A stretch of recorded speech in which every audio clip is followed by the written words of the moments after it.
This song that we're going to do next is original tune. Check this out. Tell us if you like it. This is song 13.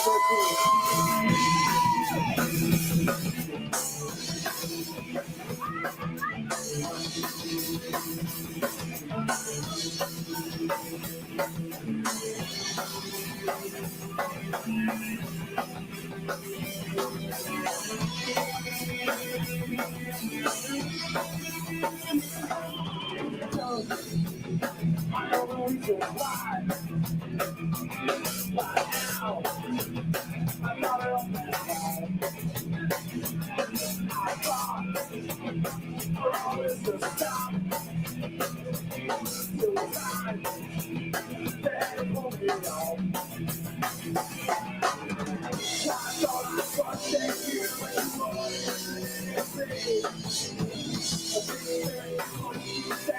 down there on the face, you say, that's the face, make it face,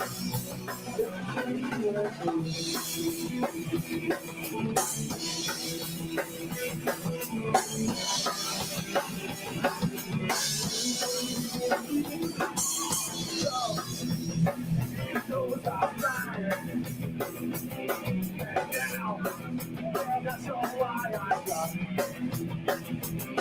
you left. They all know for him. Now my house is at home. I thought I trusted you, but you wouldn't say anything. They put you down. Now they're on the me. The me. That's the me. Take it free. You and me.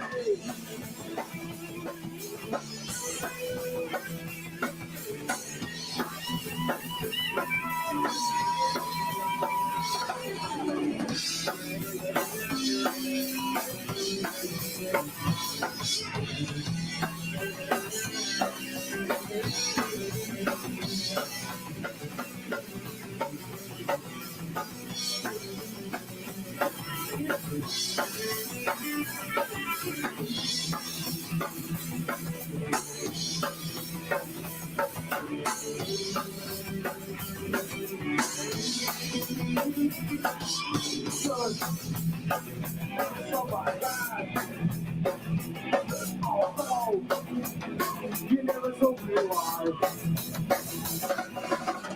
Once I trusted you, I couldn't let it be. I didn't put you down. It's not hard to face. Your face, simple face. When I break, will be you.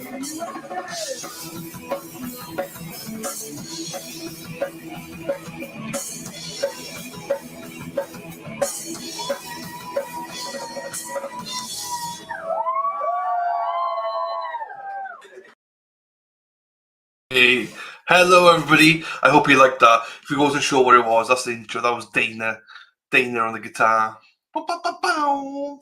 Loved that. If you were here yesterday, we played it yesterday. If you weren't here yesterday, you might be thinking, what the hell is that?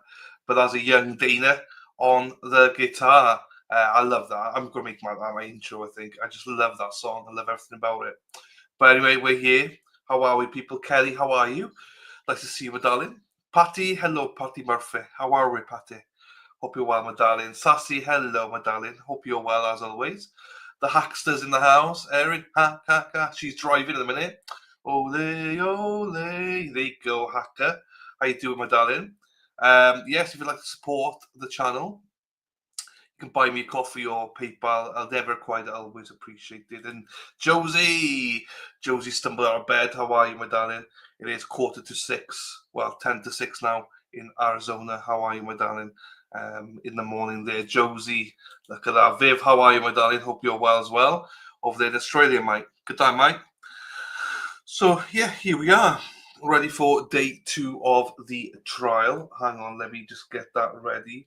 Let's get ready. Let's get ready to rumble. Let me set it up.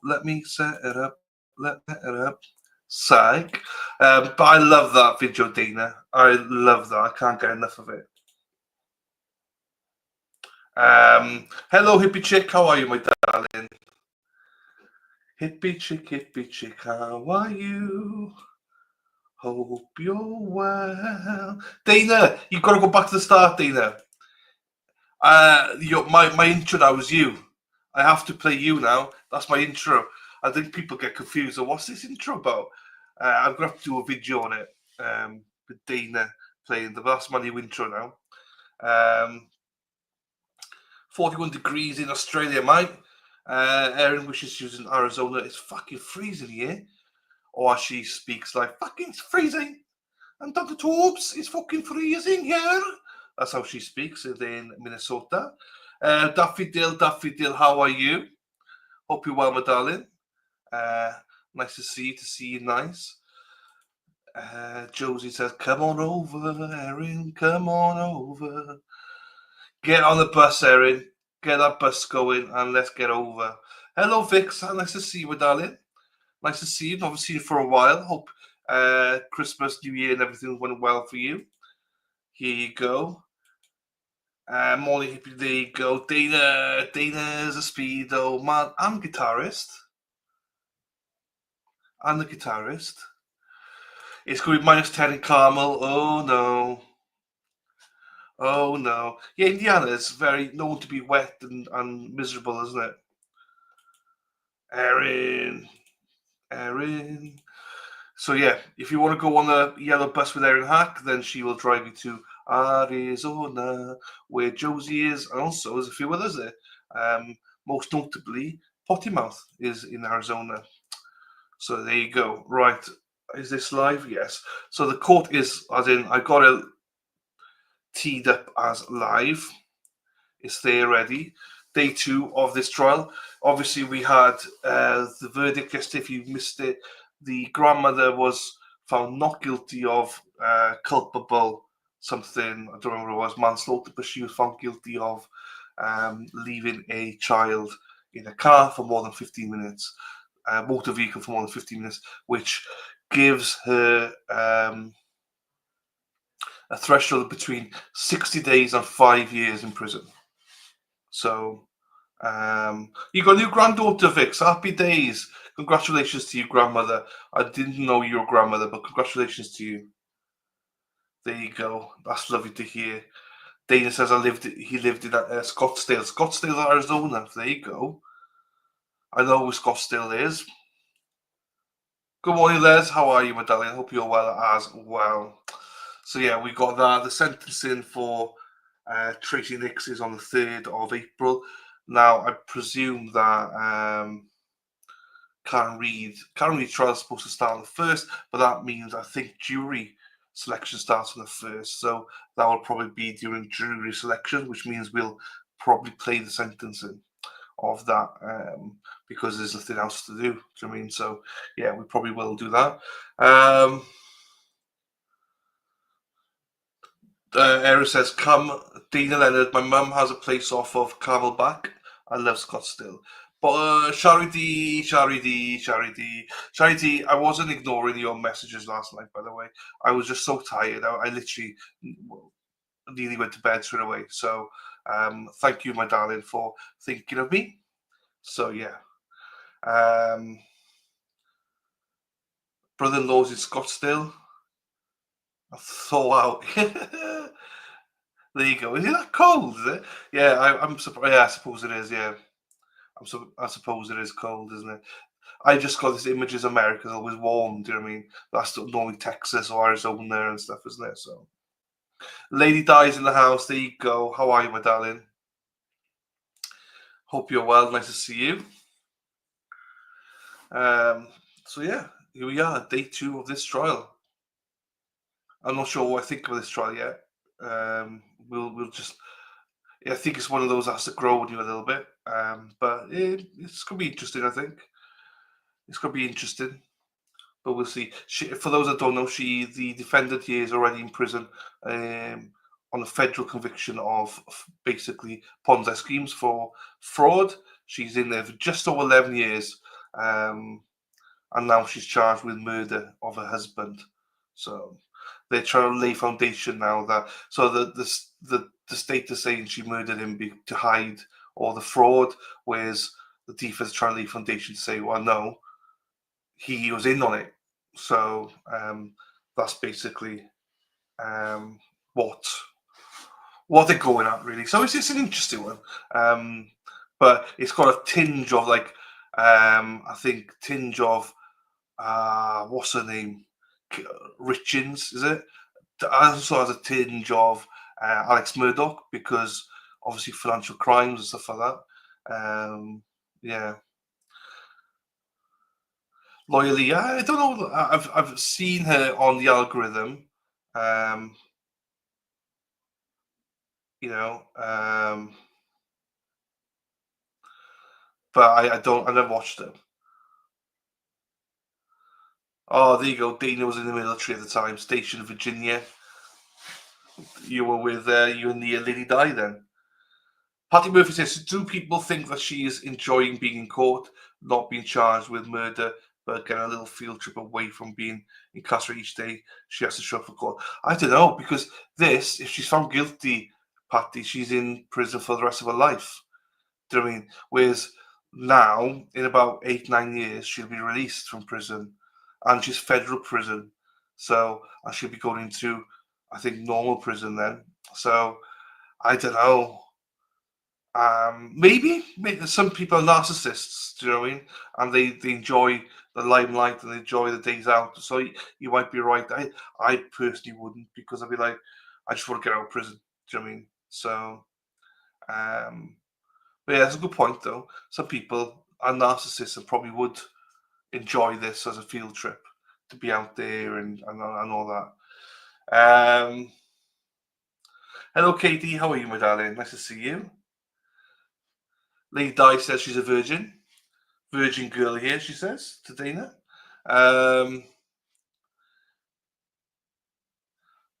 There you go. See, everyone's nice. Her prison is far enough that it's an overnight trip, so I'm sure she's staying down the local jail. That's why she did not come to all the pre-trial hearings. There you go. So I don't know. You could look at it either way, really. I don't know. Yeah.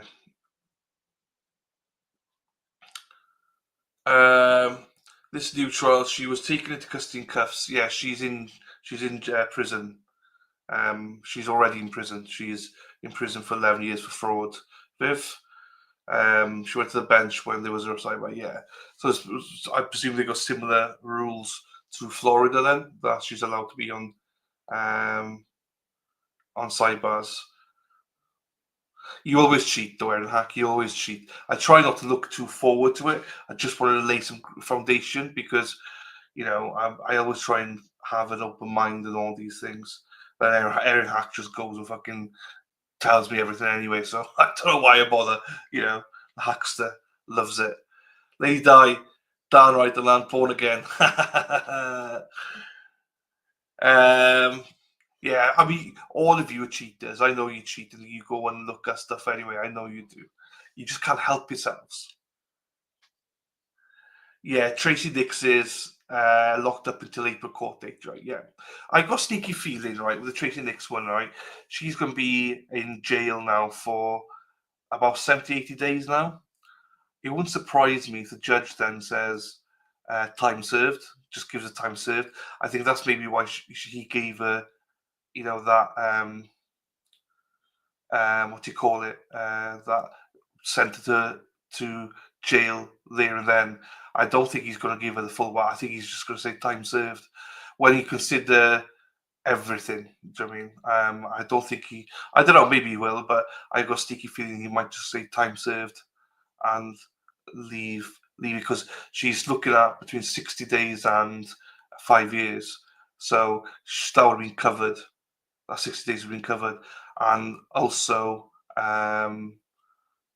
considering the fact that I don't think the family want her in prison. I think they would be happy that she got what she got. Do you know what I mean? So, hello, Christine. How are you, my darling? Oh, she did an interview. She in Court TV. What did she? I have not seen it. I've not seen it, so I'm not sure if is she happy. Is she not happy? I don't know. Gobsmack's seen the jurors. Yeah, we saw them all the time. We saw them about 10 times, I think. It was a bit much. Nah, you're fine. You can cheat. Everyone cheats. It's all good. Daffodil. Spread that love of yours. It's all good, my darling. So yeah, I've not seen the Court TV interview. Let's just see if I can find it. I've not seen it. Oh, Erin Hack. Erin Hack, she's a cheater. She'll cheat on me. Erin Hack. Erin Hack. Robin G, hello, my darling. Robin G. Oh, there's nothing. Okay, no, I found it. Let's play this then. Whilst we wait for the trial. Bear with me. Oh, the Hackster sent it to me at the same time. Look at that. Hackster, I found it just in time. Thank you, my darling. Here we go. Let's watch this before the other trial starts. Mother of both of those children, Kayla Nix, spoke after the not guilty verdict earlier today. Let's take a listen. I was relieved to hear that there was going to be accountability and ownership and a conclusion to this part of this story. One of the things that we have struggled with through this whole case has been the exclusion of my other story, which is my son that drowned in her care. And so for us, this is a win for Uri. But I have a son named Ezra, and he has not been spoken of. And he died in her care. And I don't have any accountability or any answers for that. And I continue to look for those answers to what happened in that case and why that case was not worthy of prosecution at that time. So we're going to be going back in with the state and having a few more conversations to see. But in this moment, we are relieved. The daughter and me had a very hard time with her being taken, and I ended up stepping aside for that moment. And it isn't something that I would ever call a win for me. It is a win for justice for my daughter. And we are grateful to the jurors that spent their time, to all the experts, to all the police and EMTs and every person that played a hand in this trial. We are truly grateful for your consideration and your time and the energy you guys have spent, as well as you guys from the media. I'm truly grateful for giving my story a voice and giving our kids a chance for the world to see that they were incredibly wanted and loved and valued to us. I was deeply saddened when my sister had to testify. This trial process has been complicated, but it broke my heart to see her and to have it brought back to memory that there was personal events in their life that day that she had damaged in her world as well. And I adore my son or my nephew, Aiden. And I hate so deeply that he's traumatized by this, including the court process, including all of this, because he's a teenager. And I think that I struggled the most with her testimony, and also just listening to the recording of my mom, I think, go on a long time about where she was going, and the fact what was she going to do, and never hearing, oh my God, Uri, oh my God, my granddaughter, where's my granddaughter, what happened to her? It was her keeping the information from us instead of telling us. That was upsetting. And we are happy ultimately with what the state provided for us in terms of this case with Ezra, or with Uri. And I continue to look for a way to address my son Ezra's issue, because it's something I feel worthy of attention. For it being not guilty, It does sting. I'm thankful though that we did get something. I didn't want to walk out of there and see her walk away like she's been for the past 2 years and just being out and about. I was glad to see that the jury did see our side of it, even though they didn't push for the maximum sentence. It was still, like I said, a form of justice. Well, and as her daughter, I've struggled the whole time with understanding why there couldn't just be that ownership and what did happen. Like, why did we do this? The destruction that has come from this process is pretty unfathomable as well. You know, my kids are dead, but I've lost a lot more than that. My son's lost a brother. My son's lost a sister. Absolutely. You know what I mean? We look at it from that perspective, and it's, you know, we advocate for our children. Yeah. Talking with the assistant state attorney, was there any indication on what she was found guilty on, how much time she would potentially be looking at for a sentence? He was saying the maximum for the conviction that she had was 5 years, but he was very unsure whether or not they were going to arrest her there. Go into further details and all of the. It kind of played out in front of us. But the thing is, having much time to take that in. The judge knew of my son's story. You know what I mean? The judge was very familiar with it, and I think that had to play in it. Even though the jury didn't know, the judge was very familiar with it. And so her defense was prepared to shut down a case containing Ezra, which is why they had so many hearings, and ultimately he was excluded from this trial. We got our son Asher, and we just had a newborn. She is fixing to be 5 months old now, and so we focus on those, and we focus on building. We are always going to be thinking of our children, but I can't neglect my son that I have, and I'm not going to hurt them. It's a day at a time, in a sense. And when it comes to my family, I mean, that is complicated. In this process, due to certain circumstances, I was already pretty well distanced from them. There are some family members I haven't spoken to in years, and that breaks my heart, and I would want nothing more for that to be different.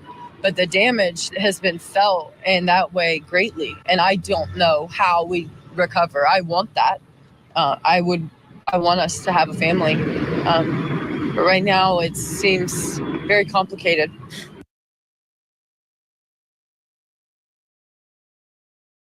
Right. Two things. First of all, sorry, I'll address this one first. I don't understand why it wasn't included. It just wasn't included because she was never charged of it.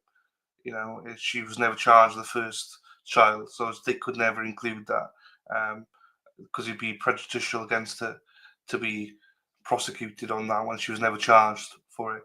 It's different if they'd have brought charges, but they never did, so that's why it's never been. She's done nothing wrong, essentially. So it'd be unfair on her to be for it to be included in this trial. The second bit, right, Katie, you said it best. You still said the other child to her to be washed, but now you're saying she won't know when nothing was done with that case. Something is odd. I agree. To be quite honest with you, I'm not trying to be heartless, but that's pissed me off watching that. That was pissing me off watching that right there. When they were saying about the first child, it's like you guys still sent her to the grandmother, and especially now we know that she's been sacked from her job for forgetfulness. She's on medications and all that sort of stuff. It's like you guys knew all this stuff. Man.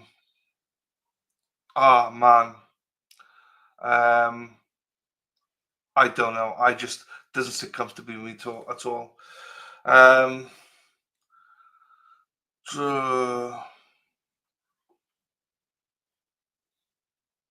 So that is I mean, I sympathise with the children that have died, but that's wound me up a little bit. I don't like that. Don't like that. Those two are as accountable because you sent her to the grandmother. So you still should be blamed as well for that. I don't know. I didn't like that. Right, sorry, the other trial has started, so I'll just go and get that up and running.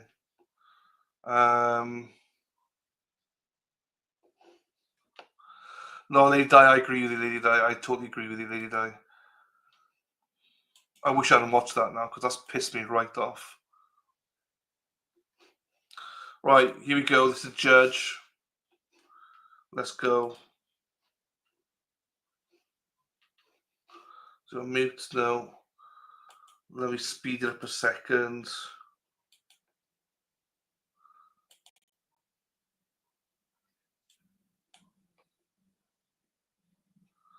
For some reason it's on mute. I don't know why it's on mute. My end is not on mute.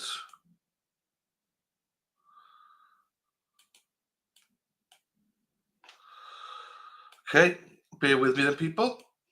We'll try another channel.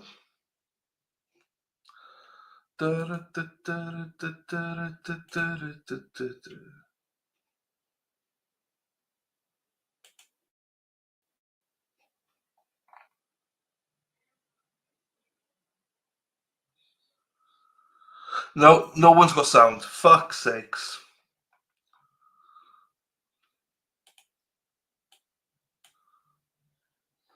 Yeah, no one has got sound.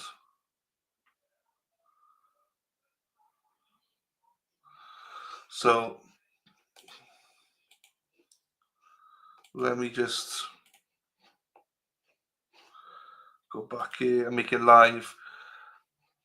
So yeah, no, Court TV doesn't have it either. Assistant Here we go. State University. We'll go from when the sound starts. Here we go, people.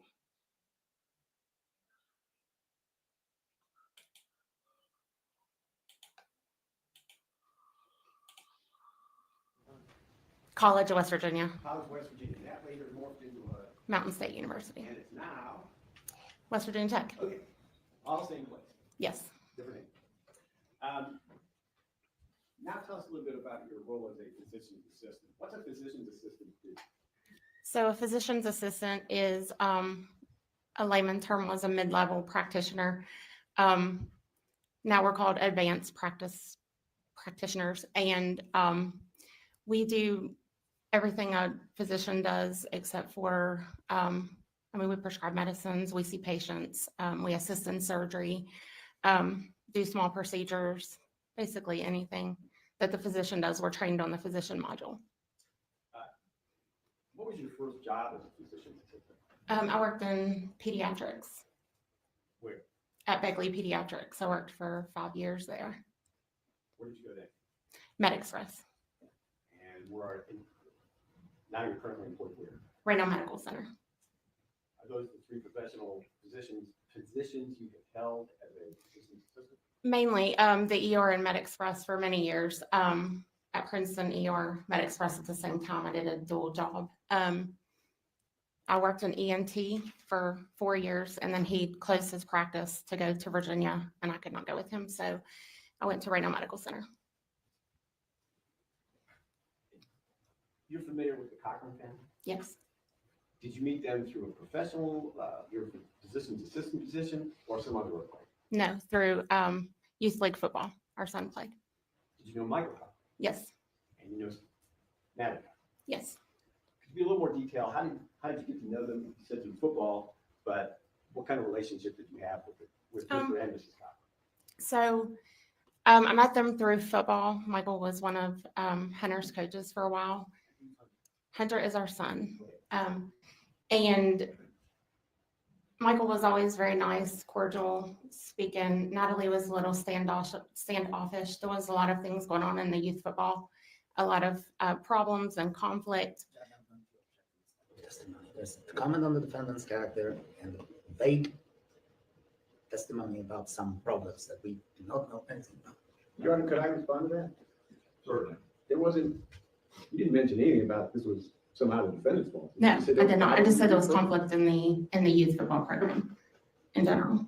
The objection's over. We'll continue, please, Mr. Cruz. Thank you. Do you have a time frame as to when Hunter and Mr. Cochran were involved in youth football, and that's how you got to know the Cochrans? Hunter started playing in 2015. I think Michael was his coach around, 2015, 2016 is when we got to know Michael a little bit. So it's been a fairly long-standing relationship with the Cochran family. How did you generally communicate with the defendant? through text. Was that the primary means? Yes, sir. You're going to ask if this binder be marked as states. All right.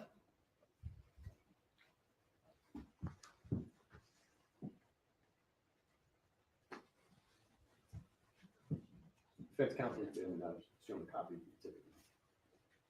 Very well. And I'd like to hand this to the witness for review.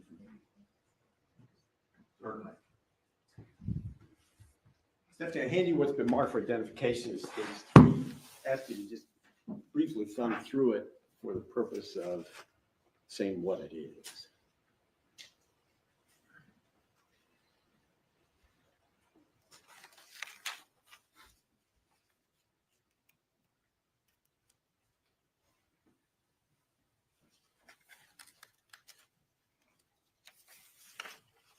It's text messages between me and Natalie Cochran, How do you know you were texting Natalie Cochran?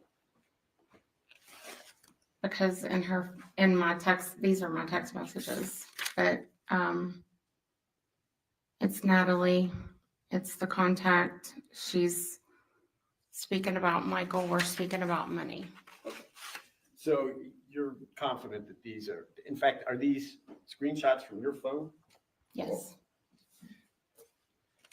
I'd ask that the state's be admitted. Any objection? No, Your Honor. Stage 3 is admitted into evidence.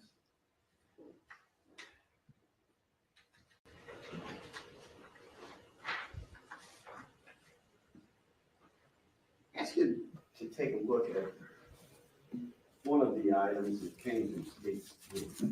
I call your attention to information that came to you from the defendant concerning her health. Is that the way you remember it? Mhm.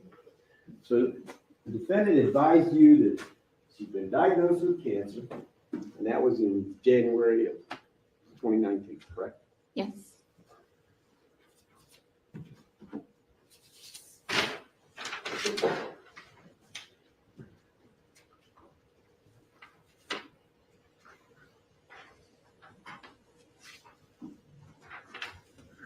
Also from state 3, I ask you to take a look at this.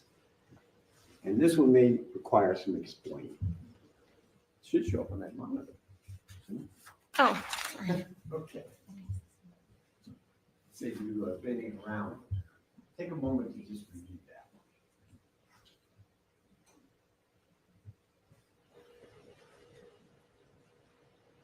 Your Honor, could we have a date? It has timestamps, but we have no idea when this was occurring. That's fair. Leave it January. Back up. Tell us when that conversation took place. that one should have been in February, The 4th, maybe? the 4th. So we're talking about February the 4th, 2019. Yes, sir.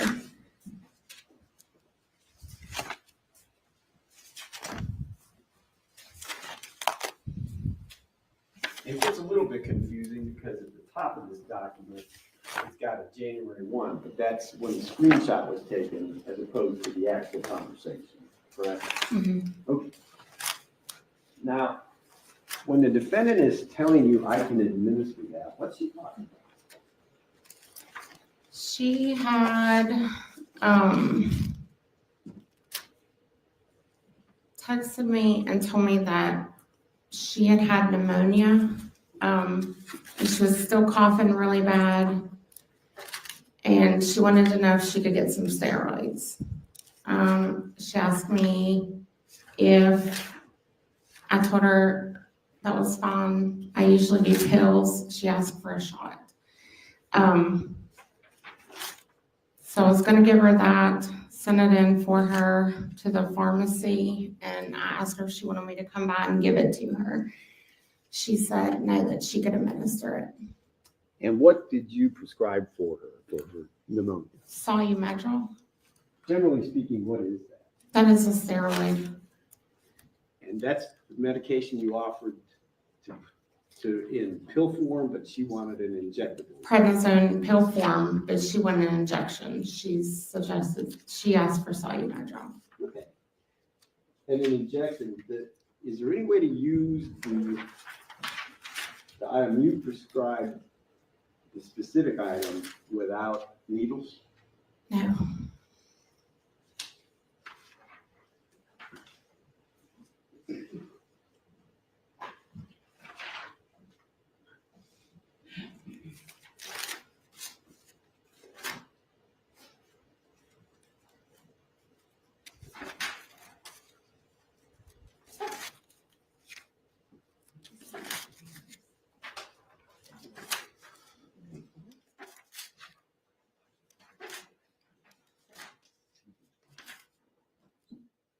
Pay attention to the next item.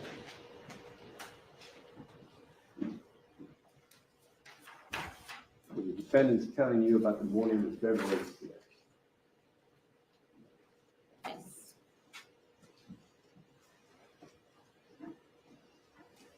From a physician's assistant's perspective, is there any significance to 103 degrees? Well, you're pretty sick, probably. Okay. It seems like such a stupid question, but I got to ask it anyhow. How would anybody determine their precise temperature to 103 degrees? By taking it with a thermometer.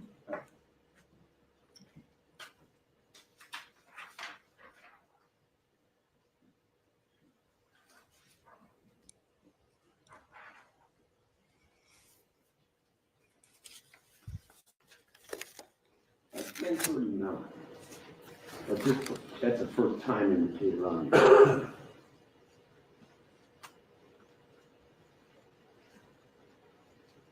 Telling you that Mr. Cochran is sick too, correct?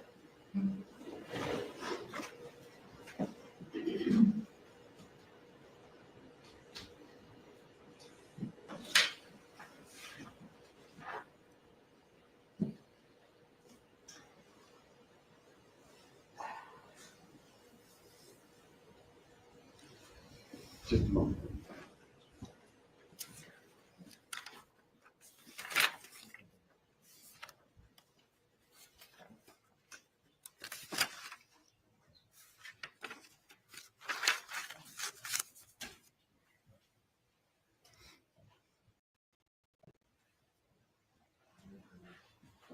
Do you recall getting a request from JD, your husband, to come to the conference? Yes, I do. About what time was that?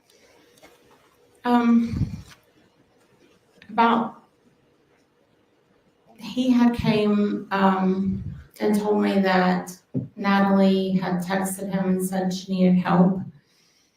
And he was going to her house. So he left, and 30 minutes later, I want to say 12:30-ish, he called me and told me that Mike was sick and that he needed me to stop by the house. And I said, for what? And he said, because I cannot get her to take him to the hospital. And I'm hoping that if you come here, that you can convince her to take him to the hospital. Did you go to the Cochran house? I did. I was headed to a meeting at the Board of Education, so I said I would stop on my way. And I think I got there at like 1:11 is what my timestamp said. When you got there, what did you see? Michael was laying on the couch.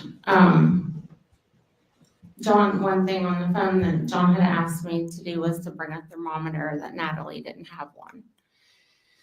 So when I got there, he was laying on the couch sleeping. Michael was laying on the couch sleeping. She had the blood pressure cuff on his arm. There was numbers on it as if it had just been taken. She had the pulse ox on his finger, which monitors like oxygen rate and pulse rate. And that all looked normal. Nothing alarmed me when I saw the numbers. The only thing I had with me was the thermometer that they had asked me to bring, which was a ear scan. I walked over to him and Walked over to Michael. Michael. He was laying on the couch and went to take his temperature and told him, Michael, this is Stephanie, because I knew how Michael was. If he had just woke up and saw me standing there, he might have punched me. So I said, Michael, it's Stephanie. Don't hit me. I'm going to take your temperature. And he turned his head towards me. I took his temperature. It was fine. And then he was laying on the couch. They had a recliner that kind of sat behind the couch. And I sat down on the recliner. So his head was behind. I was behind his head. He was in there. And talked to Natalie and John for a few minutes to see what had happened and what was going on. What were you told had happened? I was told that, I knew. Unless it's a statement of the defendant, I object to hear. Fair enough. Did the defendant tell you what happened? Did Natalie Cochran tell you what happened? Yes. What did she say? She told me that they had been sick that morning, which she had said through text. She said he was throwing up and he had a seizure or something in the kitchen and fell on the floor. Did anyone tell you that, did the defendant tell you he hit his head at all? No. I asked her 3 times if he hit his head, and she said no. Okay. When you were able to physically see Michael Cochran, could you see any evidence that he hit his head? No. Did you look for that? I was sitting behind him. He was laying on the couch, and as we were talking and her explaining how it went, I was, looking at his. I didn't see any scratches or bumps or any bleeding or anything from his head at all. Did you talk back and forth with Michael Cochran that morning? Not that, just at the house when I said I was going to take his temperature. That's all I said to him. Did he say anything in response? No, he turned his head to me. Did you ever hear Michael Cochran say anything during the time you were there? No. Was he awake or asleep? Sleep. Total time, if you were estimating that you were in the house, would be what? 28 minutes. Of the 28 minutes, during that period of time, Michael Cochran was on the couch. Mm-hmm. The defendant was present? Yes. Was John there too? Yes. Jake, your husband? Mm-hmm. Was anybody else there? No.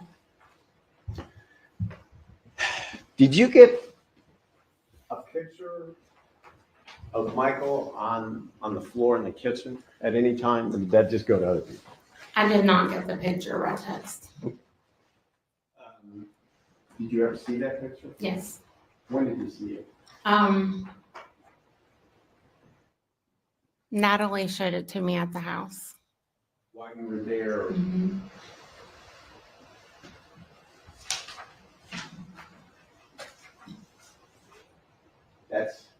That's it? Who is that? That's Michael.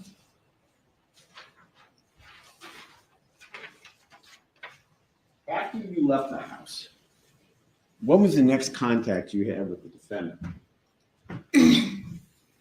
I had went to a meeting, and when I come out of the meeting, I texted her to check on things because when I left there, she said she was going to let him sleep it off. Did you ever advise her not to have him checked by you? Never. What did you specifically advise her? That he needed to be checked. She told me that he had a history of seizures, and he had stopped taking his medication. And I said, he has to be checked. I said, even people with the history of seizures, anytime they have one, they need to be checked. We never know which one's damaging. And she said she was going to let him check it off. I kept offering, I would go with her. We would go, we could bypass Raleigh General if that's not what they were wanting to do. We could go to Charleston. She said he wasn't happy at Charleston either. I mentioned Princeton. Nothing was good enough. I said, well, let's call Chris and see if he'll get, the airplane. I'm sure he'll fly him somewhere. Chris, we're talking about. Chris Davis. Did she accept any of those suggestions? No, she said she was going to let him sleep it off. So if you were quoted as the one that said, I'm going to let him sleep, I think you should let him sleep it off. You didn't say that. Never.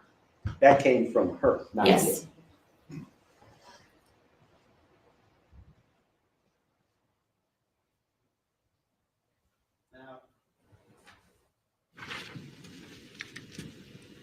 After you left, and other than text messages just to check on people, were you ever made aware that the defendant's sister was at her? Yes. She told me in text message her sister was there and they had changed his clothes. Did you find out why it was necessary to change Michael's clothes? She said they cleaned the urine off, so I assumed he had lost muscle control and wet himself. What was the significance to that to you as a physician's assistant? That he had lost muscle control. So he needed to be in the hospital.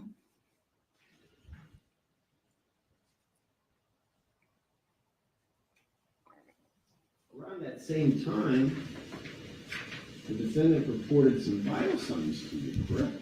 Yes. What's the significance of any of those?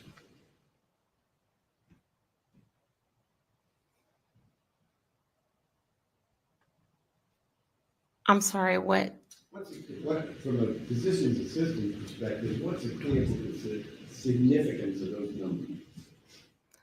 Those numbers are good except for his respirations are down. His blood pressure is a little up.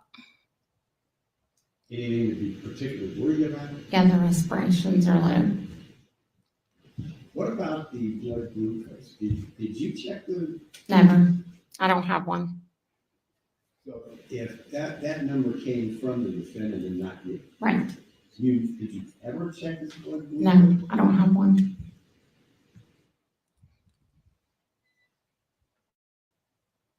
And blood glucose is another word for what? Blood sugar.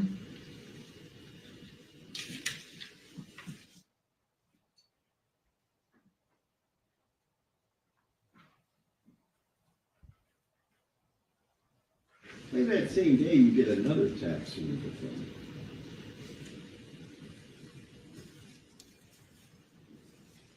From your perspective, what did she mean by that first line, just like that? He was in the hospital in November. He was sick. He had gotten sick. They went to Charleston, and she had told us that night that he was in Charleston that they thought he had a brain tumor. So at 10 o'clock that night, John and I left to go down there to be with her. He was out of it at the hospital, but he kept waking up like combative. But they were giving him like benzodiazepines at the hospital to sedate him. So I took it. She was saying that he was sick like he was in the hospital. From your perspective, was it the same on February 6th of 2019 as it had been in late fall of 2018? Yes, and the fact that he was given medicine for sedation, it was different. I mean, they were sedating him at the hospital to try to calm him down so they could do the tests on him. And of course, he woke up from that. Yes. Did he ever wake up from this one?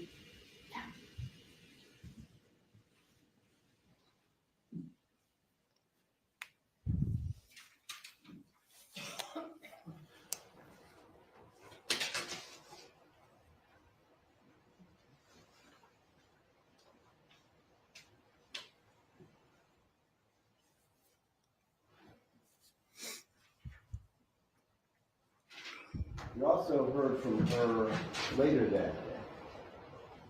I call your attention to the sorry came about 45 minutes ago. Take a look at that.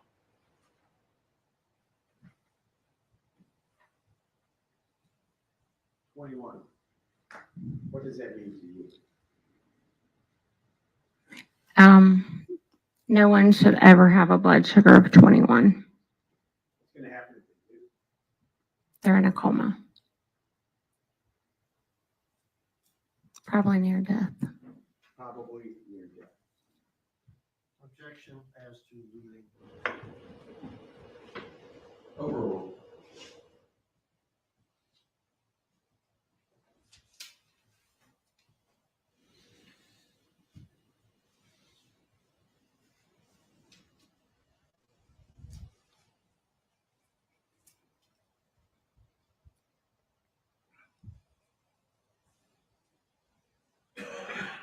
Saturday the 9th.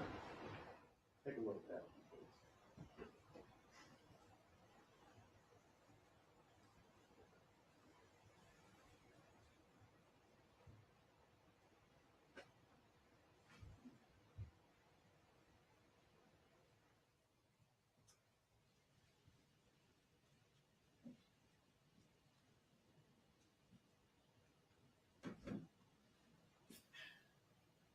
What was your reaction to that?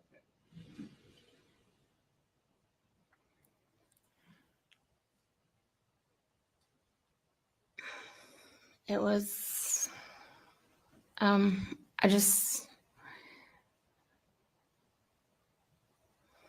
that we are to that point. It was just hard to swallow. I'm going to object it right now. First of all, we don't know what's the reaction to what. Second of all, Sustained. Perhaps you can ask another question. Mr. That's all right. If you could speak up a little bit, I'm having trouble Oh, hearing. I'm sorry. I beg your pardon. The jury has sonic ears, probably, and they can hear you, but my old ears aren't working as well. I relate and I understand.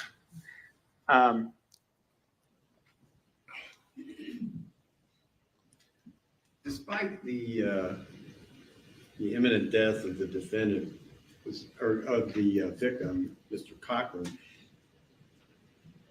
were you still making plans, or was the defendant trying to still make plans with you to do other stuff? Are you asking while he was at the hospital or after? At the hospital. At the hospital, I don't remember that. We only communicated through text at the hospital because we weren't able to go and see him at the hospital. Did your relationship with the defendant go on after Michael died? Yes. Tell us about that a little bit. I mean, just I object on grounds of relevancy. Overruled. Go ahead, Ms. Anderson. we would meet for lunch. We tried to be supportive for her and the kids.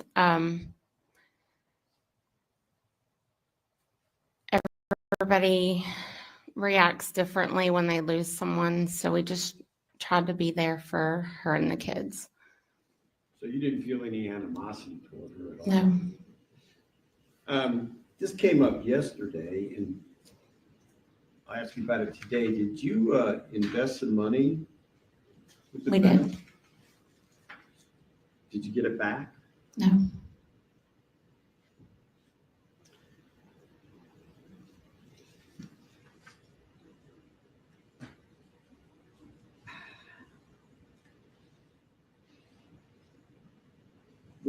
Just so we're clear here, were you ever the treating physician's assistant for Mr. Cochran? No, sir. Has your testimony been tainted by? I'm going to object to this question. It's vouching the witness. I think I have to sustain the objection. Did the loss of the money to Mrs. Cochran cause you to change your testimony today? No. Same thing. I'll allow that. I'll allow that. No, it did not. Glad you said that because the defense kind of implied from time to time that could happen. Did you? Move to strike that comment, Judge? Oh, we've given both sides some leeway in that. I'll deny the motion overrule. Were you aware that the defendant's house was searched? I was. She actually called me from her mother's phone that same day and told me that they were there and they were taking things. Did she say anything else about the search? Later, I went to her house because I felt like there were so many conflicting stories that I wanted her to look at me and tell me what was going on, the truth. What'd she say? She told me that they had taken everything from the house. I asked her what was going on. She said she didn't know. And she told me that they had taken everything. They had even taken insulin that she had in the refrigerator. God, just a moment, please. Sure.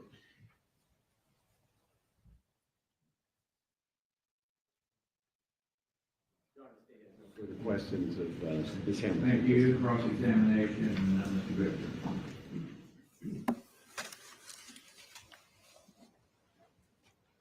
Ms. Hamilton,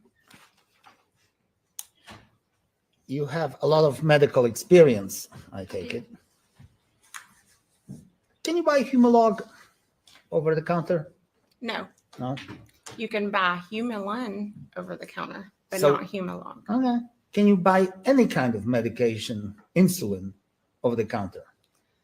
There is one insulin that you can buy over the counter, usually at Walmart. Okay. So if we turn on the phone and see all kinds of products like that online, would I require a prescription for Most of them. most of Yes. them? Okay, just couldn't get them online without a prescription. Right. Right. Okay. Well, how much did you invest in Natalie and Mr. Cochran's business? I think the total was somewhere between $15,000 and $17,000. So you have $15,000 or $17,000 worth of disliking my client. Yes, but I talked to her until the very end. All right. No, you're not particularly happy about losing money to her business, are you? No, I'm not happy about it, but life goes on. Life goes on. And somehow between the time when you had this great friendship with my client and now you don't like her anymore, do you? Yes or no, ma'am? I don't dislike her. Or you don't dislike I her? always try to find the No, good no, in no, no, everyone. No, ma'am, please, yes or no? You don't like her, do you? I don't like the actions that she did. All right. All right. Now, let's start with Michael. Is it true, ma'am, that Michael, well, you've known them for years, right?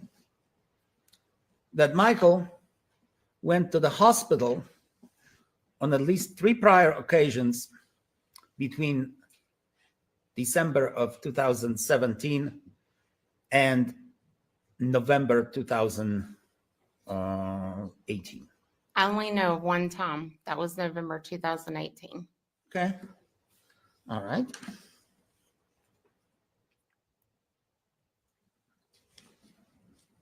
And during that time, do you know that he had a seizure-like activity? Natalie told me that he had a seizure. Do you have from any? I do not know that for a fact. No. Well, I didn't ask you that. Hold on, listen to my question, please. You don't She know. did answer his question. Yes, that's right. I said, do you know from any independent sources? No, Okay, her. ma'am, please. Yes or no will suffice. What do you mean independent? Do you sources? know from any sources such as review of the documents? No, from I any- didn't have his medical records. all right. Is it true, ma'am, from the medical standpoint, that people who have seizure tend to urinate on themselves? Yes, if they lose muscle control. So the fact that Mr. Cochran may have urinated on himself if he had a seizure would not be abnormal. No, All right. A man of, how much did he weigh approximately? You know, I don't know. Maybe 180. I don't Okay. know. how tall was he? Maybe 5'7", 5'8". All right. How much Humalog would he have to be injected to cause an immediate collapse? I'm not sure. Well, let's say a vial. How much of that vial, a standard vial of Humalog, as you probably know as a physician's assistant, what that is, right? Sir, everyone's different Right. and how their body reacts to it. I may take 2 units and bottom out, but you may take 1 and bottom out. Entire units, right? No, 2 units is what we measure the little bit. insulin by, A little bit. not millimeters, it's units. A vial may have 12 milliliters. How many milliliters would it take for somebody to collapse immediately? Of that weight? I don't That know. weight structure. It's whatever his body can handle. So you have no idea whether he was injected with any type of Humalog at all. I do not know. You don't know, ma'am, whether any type of insulin bottle or vial that may have been found in my client's house 4 months after February, that would be June, had anything to do with any type of injection of insulin into the alleged victim. I do not know. You have no idea. But you know that Michael was sick before, right? The one time. That one time. Well, did you know that seizure-like activity, that's a pretty serious condition, isn't it? If he has seizures. Yes? Yes. He also had urinary retention. That can be a pretty serious condition if he was diagnosed with that. Okay. Serious condition? Could be.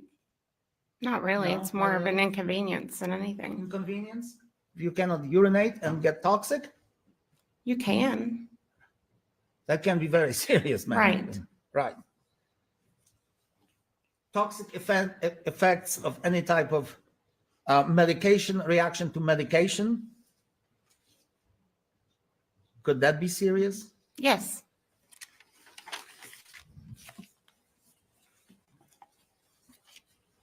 Okay. He was diagnosed at first with a brain mass. Now, Yes. that could be very serious, couldn't Right. it? Then it was changed to encephalopathy. Do I pronounce it correctly? Yes. What is that, ma'am? That's infection or swelling of the brain. So brain swelling. And that is a pretty serious diagnosis, Yes. isn't it? When he went to the hospital in November, he was also confused, right? Right. He was belligerent and fighting, right? Yes. Well, I didn't see that part. Okay. I saw him sedated and he was, Okay. But you knew from him and from anybody else for that matter that he hated being in hospitals. He never told me that. He never told you that. Okay. Right. Well, did you know from my client that Michael? Yes, Hey, she did you- said it that day at the house. That's why she didn't want to take him to the hospital, as he would be mad. And I told her to blame me. Okay. Now, I want to ask you one more thing about this Humalog. Humalog, if injected, takes about 15 minutes of delayed reaction, right? Yes. And then it reacts insulin reacts in the human body, right? After Right. about 15 minutes, and then it subsides, right? Right. So if I'm jabbed with the needle and somebody injects a couple of milliliters of the Humalog in me, I'm not gonna just not react, right? And the medication itself will not react in my body yet, right? Right. Right. So I will have about 15 minutes to call for help. Right. That's I- if you knew you were injected, right? Well, if right. Well, would you agree with me that if somebody comes and injects you in a certain part of your body, or maybe somewhere else on your body, that you will know that you got injected, right? Right. Once you know you're injected, you have about 15 minutes or so to ask the person who injected you, what the heck did you do that for, right? True. Or what the heck is happening here, right? And maybe get the daylight out of the person who injected you, right? Right. And then to call 911 doesn't take that long, and say, hey, I've been injected with something by my dear wife. I need help. Desperately. She won't tell me what it is. So he would have the time to react to that injection, wouldn't he? Maybe. Maybe. Right. And yet we have no record whatsoever of this alleged victim calling anybody for any help or assistance. Correct? Okay. So we have no idea why he collapsed, do we? No.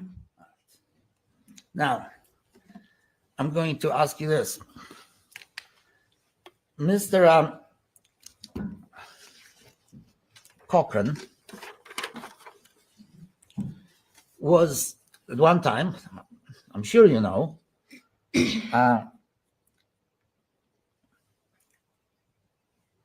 diagnosed with acute encephalopathy, Okay.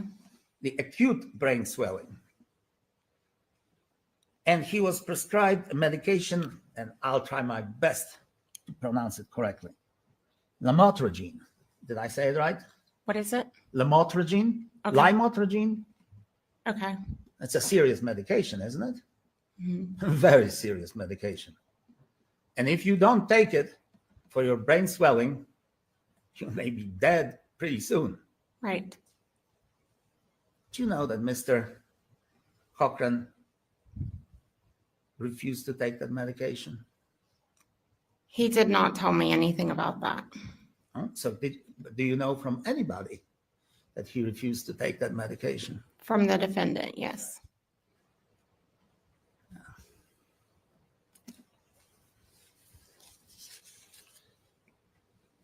No.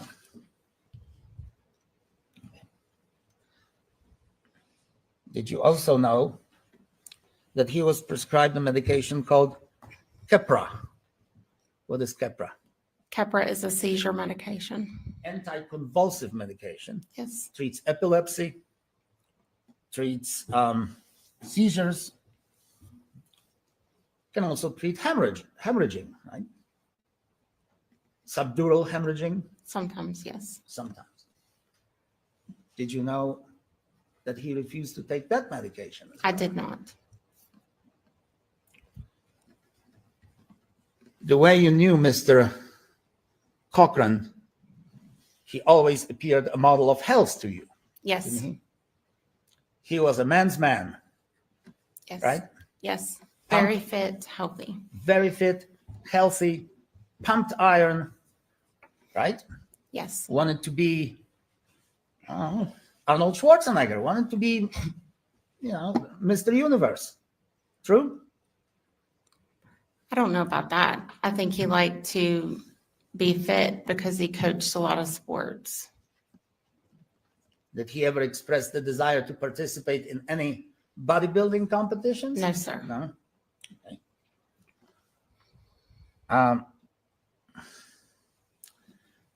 For that, he was using a certain amount of steroids, wasn't he? I did not know that. You didn't know that he was using supplements? Not from him. It's just the defendant? The defendant told me the day at the house when he got sick that he had been taking some kind of supplements from Mexico that she had found. Okay. Later, she sent me a link to those supplements. Oh. And did you look at those supplements? Yes, the link that she sent me, they were not from Mexico. All right. Those supplements, quote unquote, some of them were not for human consumption, were they? I only knew of one. Which was what? I don't remember the name of it, but she sent me a link. Okay. And actually, did you know that Mr. Cochran used all kinds of links on his computer to purchase substances that may have been less than medically approved by our American standards? No, I did not. Okay. Did you know whether he was getting any shipments of any medication directly to his home? Only what she had said that day. Okay. Now, you were so well acquainted with the family that you ever, I'm sure you talked to the children about. No. No, I did you not. never talked to the children about the, No. about, okay. Okay. Let me also ask this. When Michael went to the hospital in late October, did you know that he only stayed there one day in the hospital? No. Well, did you know that he had a similar, if not identical, episode of a seizure? He had an acute respiratory failure. Did you know that? He was in the hospital in November. That was when we had went down there that night. But I never knew the exact. I didn't ask you that. I asked you whether you knew that he stayed in the hospital prior to that in October, at the end of October, No. with all the same symptoms that he had in November. No, I only knew about the November Okay. one. Well, what do you know about his mold exposure? She told me later that they thought it was mold. That was like a month later. She told me they thought it was mold from a house that he was remodeling. Huh? Did you have any mold in your house? Do I? Did you at that time? No. You said that it was from the mold in your house? No, a house I'm sorry, he I was couldn't. remodeling. Okay, from the remodeling. Okay.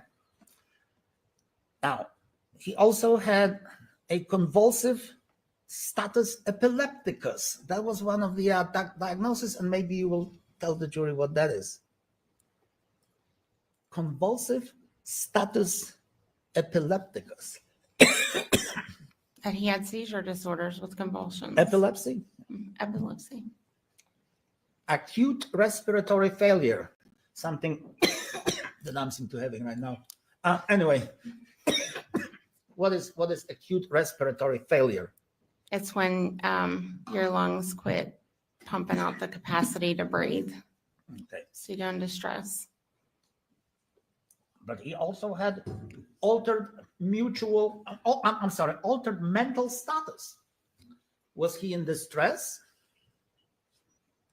at the time when he went to the hospital in November? I did not see him in distress. Well, did you see him a couple of days before February the 6th? I think it was about a week before that I saw him. did he appear under any stress to you? No. He was just his usual, Yes. healthy, wonderful Yes. self. Yes. And yet he had all these conditions that were diagnosed at the time of his demise, didn't he? Do you know? I do not know that. I only knew about the seizure that she said that day, that he had seizure disorder. Okay. And what's hypoxia? It's when your oxygen's low. Okay. What's hypercapnia? Hyper what? I think it's hypercapnia. Or maybe I'm mispronouncing it. Hypercapnia. Uh-huh. It's when you kind of go into a metabolic state because your respiratory system's low. And would it surprise you that was what was the final diagnosis? Because his breathing was down? Of his at the hospital? Would it surprise you? No, because his respirations were down. Yeah. Now, I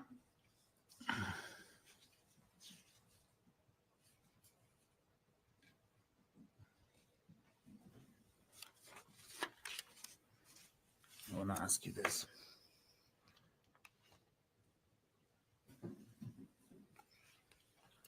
When you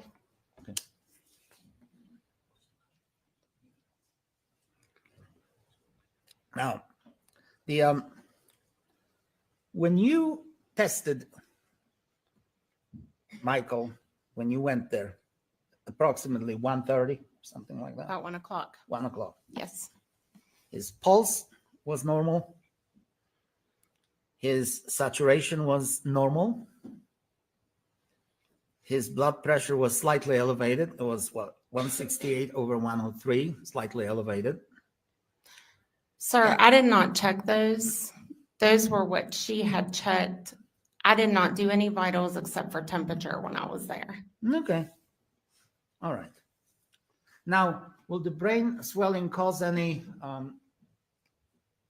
sugar reaction in your body?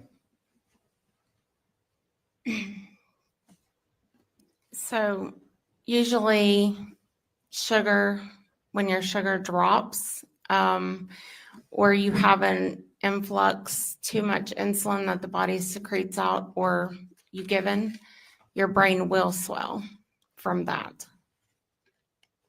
And of course, that's a mutual reaction. The brain swells and the sugar drops. You got in a coma. So he has an ongoing condition of the brain swelling, and you're surprised that his sugar went down? Yes. I see. All right. Okay. If I may have a second.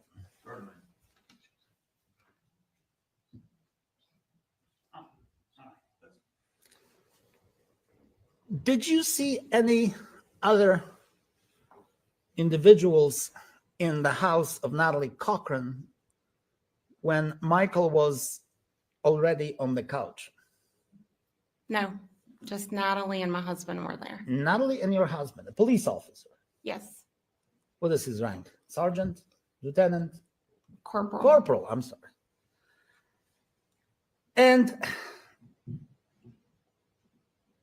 you were aware of the fact that there were two employees of TSG who moved Michael from the floor to the couch, right?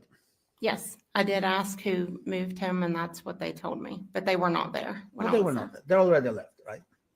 And that at some point, Mr. Davis showed up, right?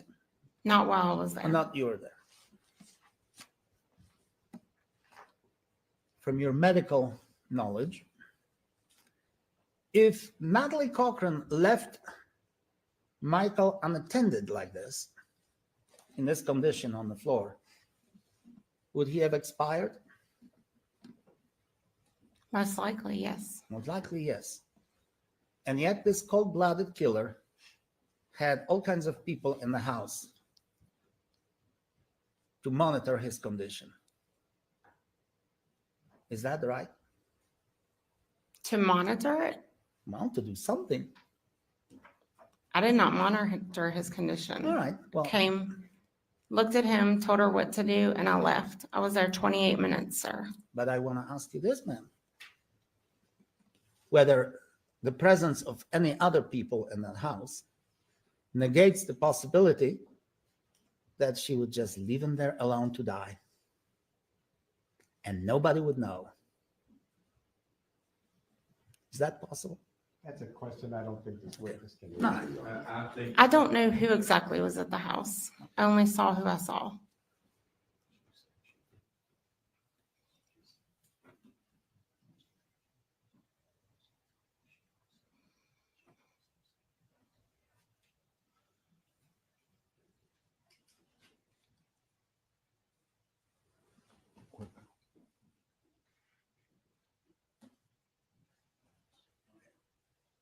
You testified on direct that Michael reacted to your suggestion to take his temperature, right?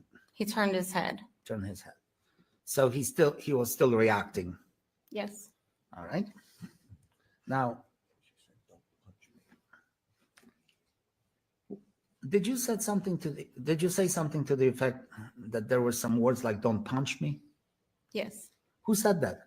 I said that because if he's asleep and he wakes up and I'm just standing over top of him and he startles, Okay. could be his first reaction. Okay. It would be anybody. Okay.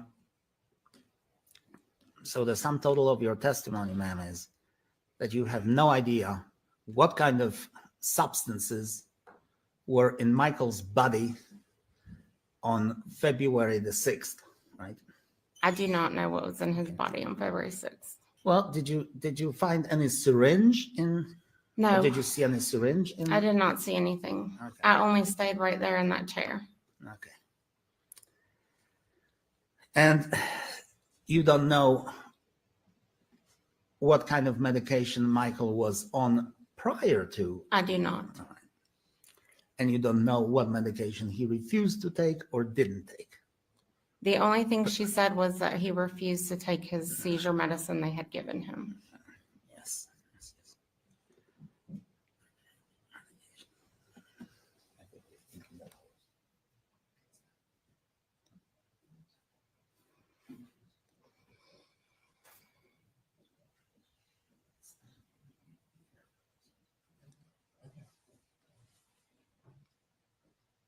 I may have a second. Yes, you may.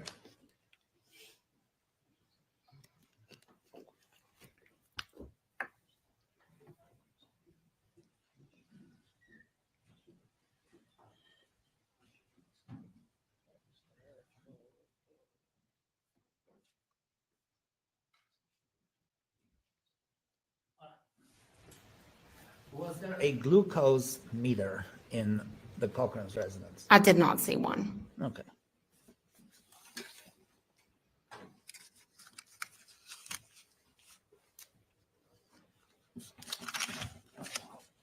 I think that's all I have. Thank you. All right, redirect Mr. Truman. Thank you. The defense asked you if it would be reasonable that someone injected would have a few minutes, like 15 minutes, to call 911. There's an underlying assumption, isn't there, that the victim was awake? I'm going to object to the Overrule. prosecutor's statement. Go ahead. You may answer, please. That Mr. Cochran was awake when he was injected. Wouldn't that be part of what the defense was asking you? That's what I'm gathering. So if Michael Cochran had been sedated or was not awake, he wouldn't necessarily follow the defense theory that he'd had 15 minutes to call 911. Right. Judge, that calls for utter speculation. Well, I'm going to have to overrule the objection, but I'll preserve your exception. Also, the defense asked you about circumstances where blood sugar level of 21 would cause brain swelling. And you agree, correct? Yes. Does it work that way in reverse? Would a swollen brain cause blood sugar to drop to 21? I would have to really research that, but I can't imagine why. It would be the opposite. I'm going to object to that answer. Move to strike it. The witness doesn't know. In fairness to the defendant, you don't know. I don't know. Okay. You also responded to a question concerning like or dislike of the defendant, and you stated that you didn't like her actions. Right. What did you mean by that? Well, what she had done was, with the money. Now, that is, I'm objection. That's comment on the defendant's character. Lying? I'm going to overrule the objection. You may continue. When you said lying, you felt that the defendant was being less than truthful with you. Was that just on one occasion? Just several conflicting stories.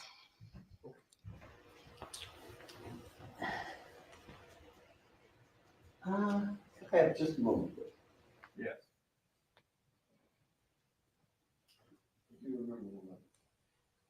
You responded that you told the defendant to blame you. And what was that in reference to? When I kept telling her he needed to go to the hospital, she said that he would be mad if he come to and was at the hospital. And he would be very upset because he didn't want to be at the hospital. So I told her to tell him that I had been there, and I said he had to go. Blame me. I didn't care if he talked to me again or not. Why did you what? Why did you reach that? Because I wanted him checked. How important was that to you that he be checked? It was important to me. Did she do that? No. At least not until She refused. 6 o'clock or 7 o'clock that night. That's all the questions the state has. Thank you. Because Conflicting stories, man. What do you say? You have a story that you go to the Cochran's home.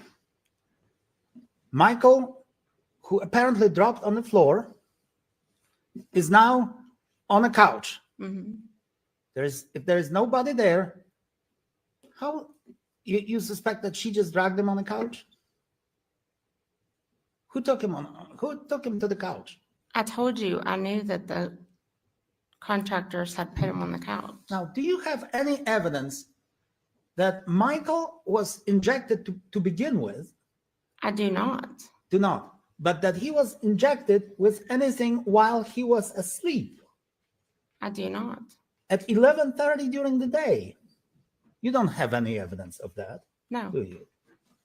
Now, let's be perfectly clear right now. You are there in her house with a law enforcement officer, your husband, Mm-hmm. with a man who is just about to die, according to you, or at least you want to check him out. You have a law enforcement officer who can enforce taking her to the hospital, can't he?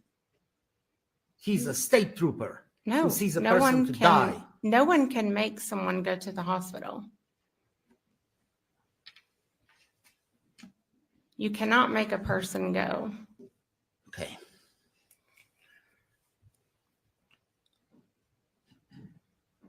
He is injected and he is in this state of coma.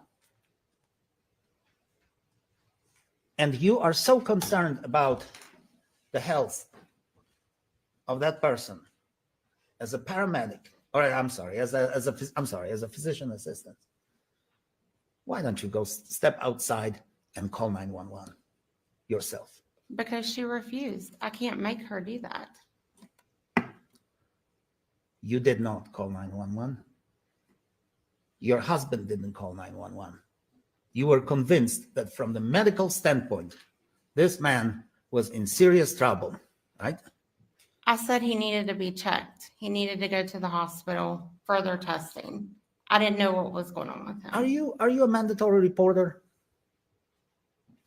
A medical reporter? Mandatory reporter, that you have to report abuse or medical emergency, potential crime involving medical. If it comes in and I suspect that, yes, and I have a chart and I know what's going on with them, yes. Well, you suspected, you knew what was going on with him. And yet, as a who would you have to call as a mandatory reporter? The It hospitals? depends. The police? It depends on what it is, CPS. Well, CPS. Well, you had the police right there, your husband. You could have called the CPS, you could have called an ambulance as a mandatory reporter. Say, this man is dying.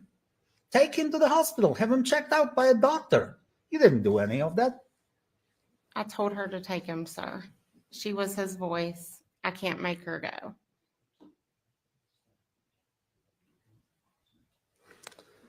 From the mandatory reporter standpoint, if that person is, or even purely medical, if that person is unconscious, isn't that a mandatory or some kind of mandatory requirement that this person be taken to the hospital? So he was sleeping when I was there. He was sleeping. And she said he had had seizures. People go to sleep after they have seizures, and that's what he looked like. He was in the post-ictal phase. Okay. All of this, man, has, as far as you know, nothing to do with any injection of an insulin. I do not know that. All right. Anything further, Mr. Truman? Not from the state, Your Honor, thank you. May this witness be excused. So far as the state's concerned, yes, sir. Subject to recall, Your Honor. All right, Ms. Hamilton, you are subject to recall. That means that you cannot stay in the courtroom, nor can you watch anything about this case on TV or online. Okay. This means that you may be recalled later by the state or by the defense to testify. Okay. But you may step down. Thank you. Ladies and gentlemen, we'll take our mid-morning break. At this time, we'll break for 10 or 15 minutes. Please do not discuss the case among yourselves or with anyone else. You may go with the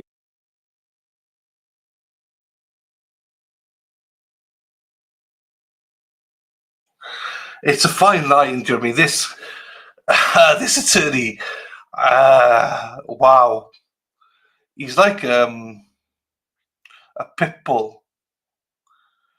You know, as a defense attorney, he's doing his job. He's like a pit bull, but fuck, how everyone viewing him? Is he annoying? Do you know what I mean? Is he pissing everyone off? I don't know what the jury think of him. But he's fighting for his client, that's for sure. And like Mary mentioned about the mandatory reporting, he like, I don't know anything about mandatory reporting. I'm not sure how it works, but he does make a good point of it. If you don't know anything about mandatory reporting, you would think, why didn't she call, or why didn't her husband, who's a police officer or corporal or whatever he is, call? I would question that myself. So unless you've got someone on the jury that understands how it all works, but I thought that was a good point. If he's dying, then surely someone would call an ambulance. If he's that bad, you know, I don't know. But like, again, legally, she probably doesn't have. She doesn't have to do that. But I wouldn't know that as a juror. Do you know what I mean? So, wow. Okay. He does shoot from the hip.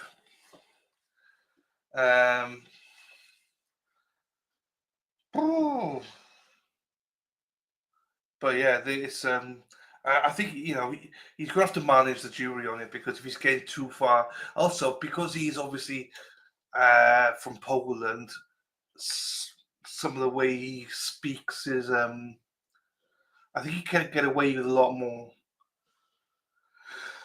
than most people, but yeah.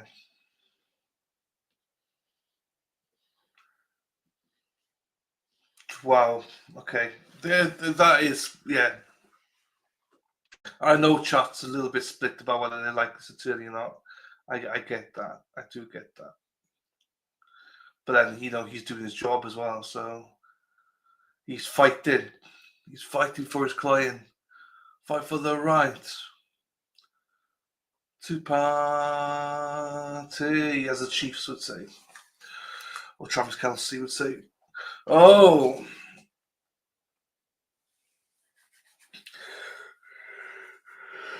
So, Erin Hack, yeah, that's interesting because everybody so far, well, not everybody, but last couple of witnesses they've had is obviously money's been involved. So yeah, that does play a part. If you ask, do you hate her? Yeah, of course I fucking hate her. She stole X amount of money from me. That was my life savings, or that was the savings for my children, or whatever. Do you know what I mean? So I get it.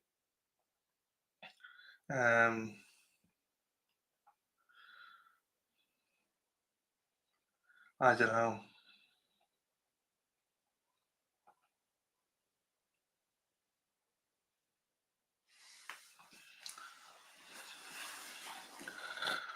It's interesting. Like, I'm not in the medical field, so I'm a little bit lost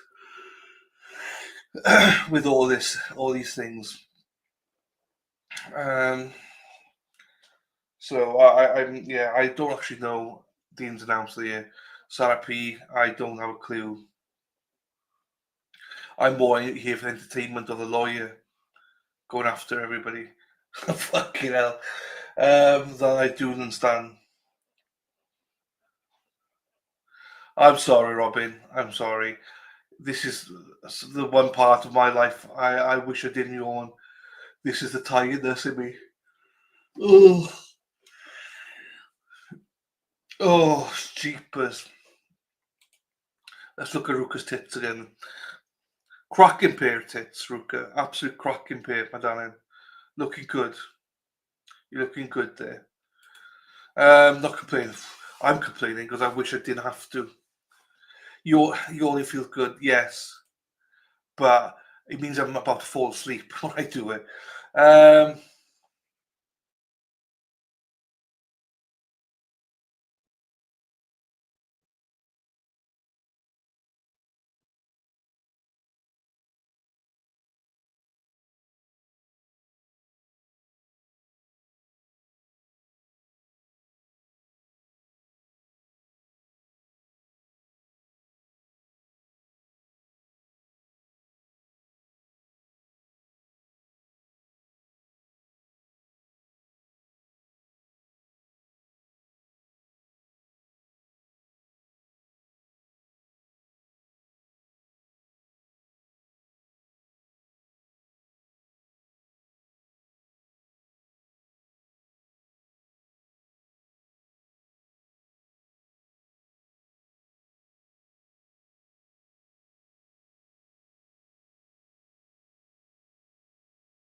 Boom, boom, boom.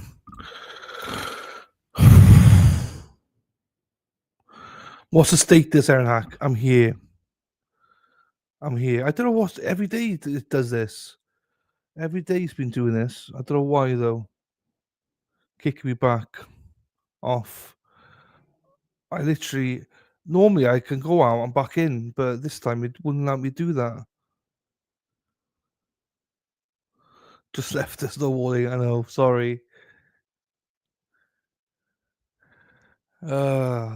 Jeepers. Is Dave Hamburger here? Is he Hamburger? Hello, Hamburger. If you're here, I don't know where you are. If you are here, Marky Cunningham's here. Hello, Mark. How are you?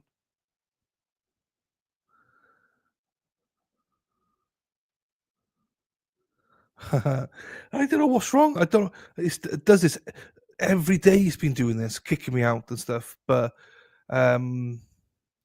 normally it does it pre-stream. Maybe my fault. I should have come on earlier or something. I don't know. But what I will say is, if it's in the middle of trial, I don't know. I thought Dave was here, but Aaron Hack said something about Dave. There you go, Dave Umby. Yeah, right. I can't see him, but apparently Aaron said he was here. So I don't know.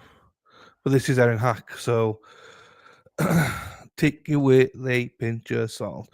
I don't mind if it's user error. It's more the fact that I don't want it to break.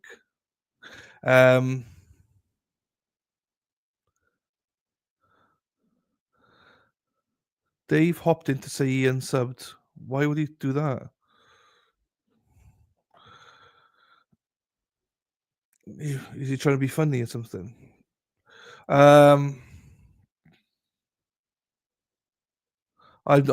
even can't see his message, so I generally can't see him. That's why I was asking, is this a joke or something? Because I don't even see that message. Anyway, right. We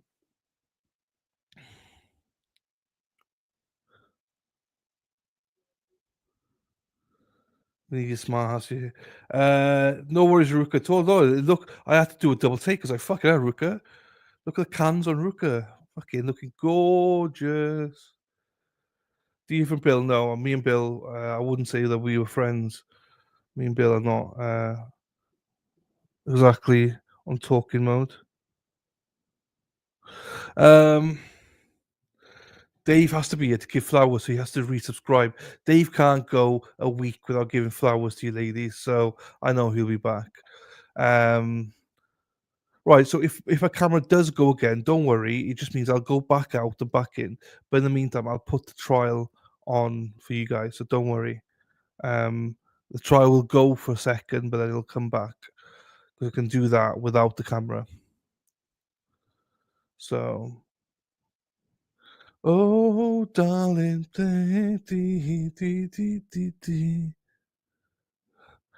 oh, my love. So anyway, I don't even know what we were talking about. Oh, I was talking about the lawyer earlier on, weren't we? My darling, I've hungered for your touch a long, lonely while, and time goes by so slowly. I've hungered for your. Hey, Lady Di! Thank you so much, Lady Di. Who got membership? Thank you so much, my darling. It went to Karen Heatley, Dana B, Lydia Bell, Miss Colleen, Judy Basteri, Kathy, Tudley Pip. Love to all. Opinions are like arseholes. Anik. Yes, a strange one. Tudley Pips. She seems to have disappeared from the channel. Yeah. So yeah. But yeah, thank you so much to you, Lady Di, for that. That's brightening up my morning straight away. Happy days. No worries, Marky. Don't worry. We're just talking about you. That's all it was, Mark. Don't worry about it. We're talking about you, not at you, Mark. So it's fine. But yeah, thank you again, Lady Di. Lady Di, the Virgin from Virginia, born again Virgin. Thank you, my darling.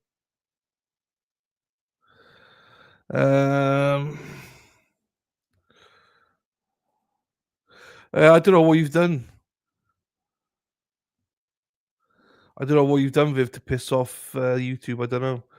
Welcome to new members. Yes, make yourselves known and stick around. Yeah, anyone that is new or lurking, just make sure you say hello. We're not like we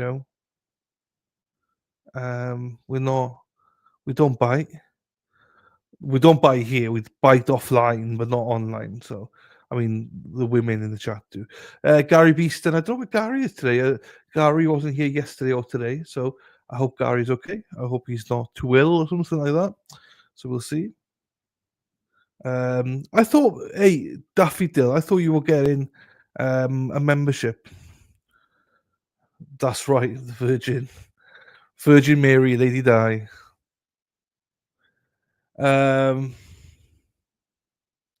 Yeah, a lot of people working. I get that.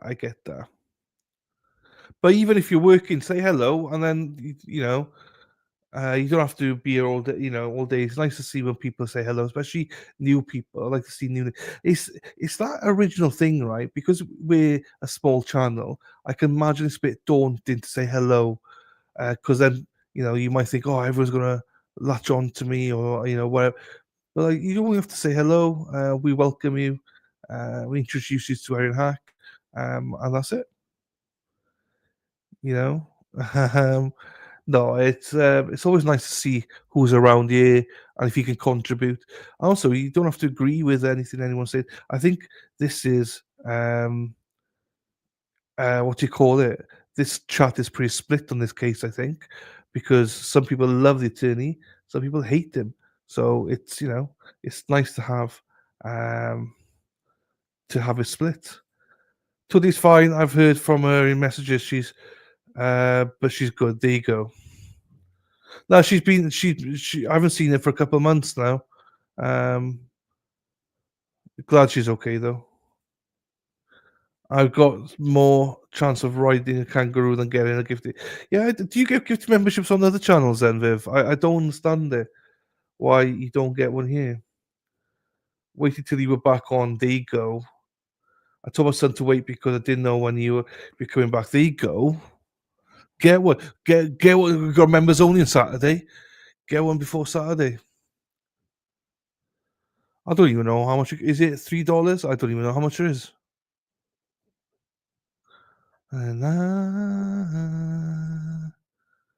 Yeah, Mary, I know you're about, Mary. I know you're about, my darling. No, Mary, I know there's Patty, yourself. There's quite a few people that I hear. Laura always comes in and says hello in the mornings, and we don't hear from her, but she's around. Katie normally comes in later. Stephanie's somebody that I've not seen for ages, to be fair. There's people that come in that work. I appreciate that. I just mean that it's nice when you are here to say hello before you start work, or if you have a 5-minute break or something. I love it. I only watch ACR. Trust me, that there's so many better streamers out there. With you don't take what we say on this channel. But yeah, no, I appreciate that. Thank you, my darling. Thank you, Lady Di, for the mem. You see, she's just Erin Hack so far behind. Small bus. Today is my day off, so I chatted too much. Though, do you know what? The day that you chatted too much was. Do you remember when you were drugged up? You were drugged up, and you were on a warpath with me that day. That's probably one of the funniest days. You wouldn't shut up. That is funny. But yeah, Erin Hack, 4'1" of her. She gets to 5'2" on a ladder. Yes, small bus, Mary, quite contrary. I love Zip. I understand there's a lot of people that are here and are working. Lady Law, she's normally lurking somewhere here, but can't. Can't always comment and stuff like that. Love, hate. Yeah, I said that. I love you. You hate me. And that's not even when you're on drugs. No, I'm joking. Erin gets a free pass. Erin's lovely. But one day she was on drugs, and as in not proper drugs, but she was ill. And fucking hell, I had it that day off her. That's for sure. But I did not take zero mind to her. I thought it was funny. Because she kept saying, "I'm going to shut up now because of and she couldn't just shut up."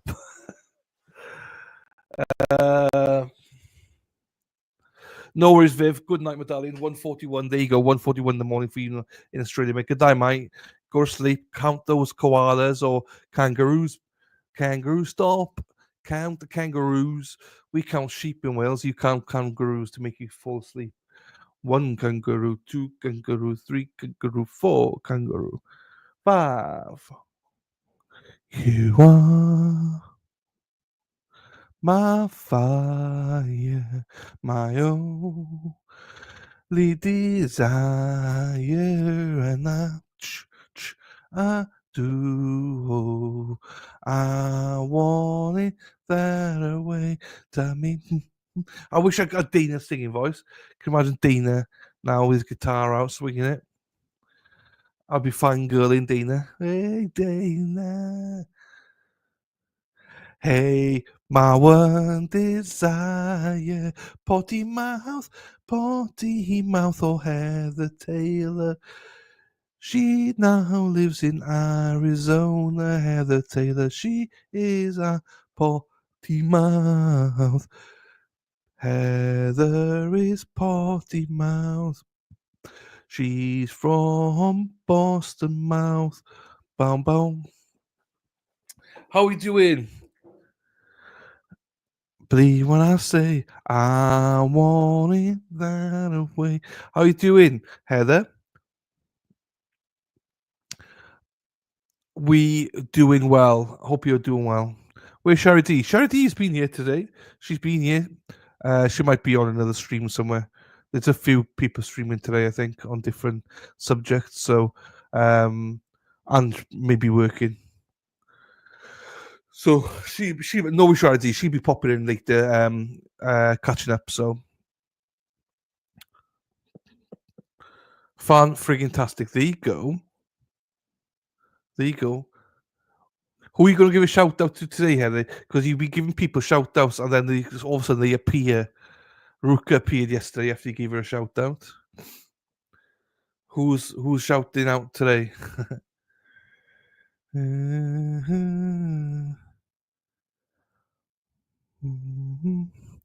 You are my fire. No, I thought I'd paused it. I haven't paused it. You're the one that... Dave Umby is in chat. I can see it now. I can see you now, Dave.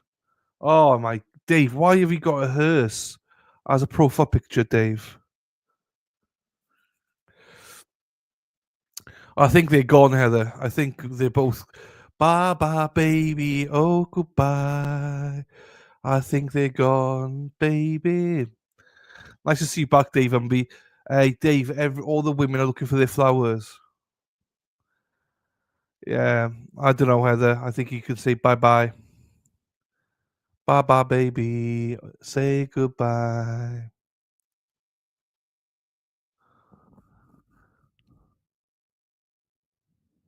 I've seen Little G. She came in, I think, pre-Christmas just to say hello. You're 1 foot in the bucket. Dave, come on now. I thought that it was there for the Green Bay Packers and Oregon.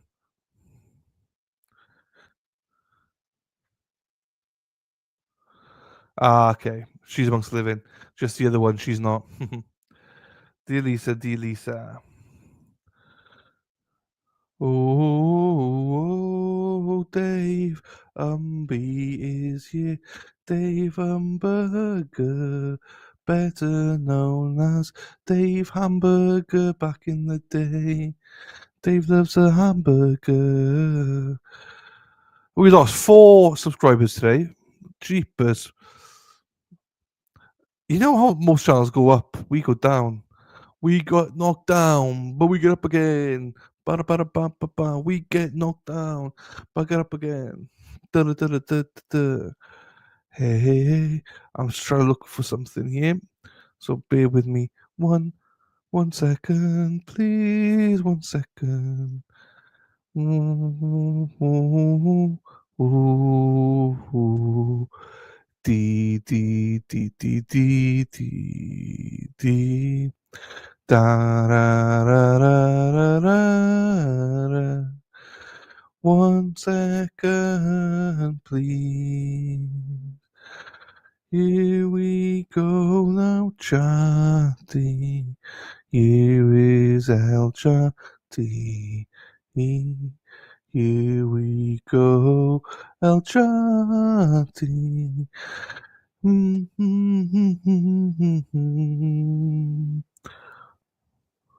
Oh, El Chatti, where are you? Okay.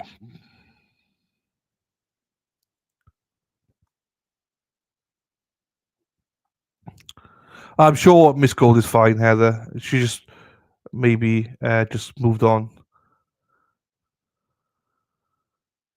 Doesn't pronounce laser. Laser. Laser.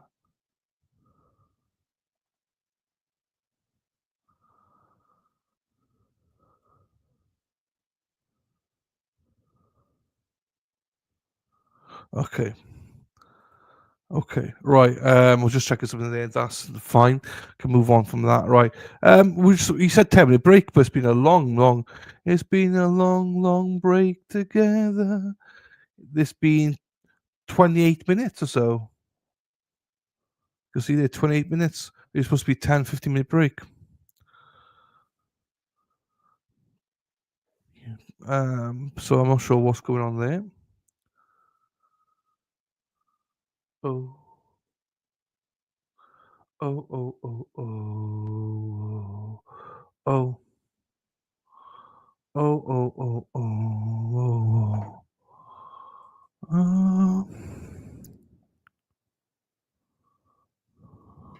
See you later, Ruka. Well, we could be here most of the day anyway, Ruka. So hopefully we'll see you back later.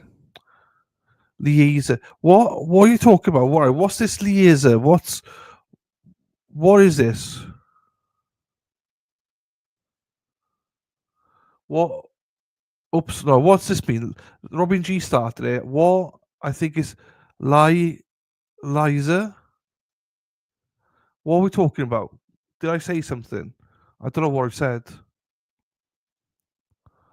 I know people in Virginia can't tell time, so I'm sure West Virginia's the same way, if not worse.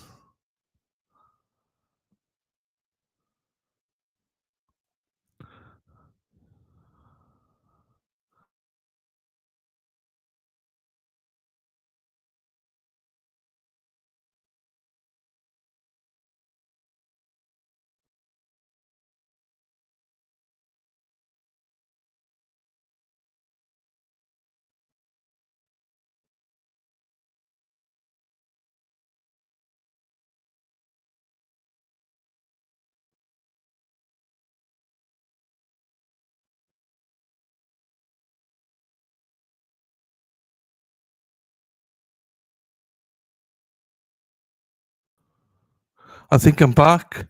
I got kicked out again. Yeah, what are we trying to pronounce? I don't know what we're trying to pronounce, people.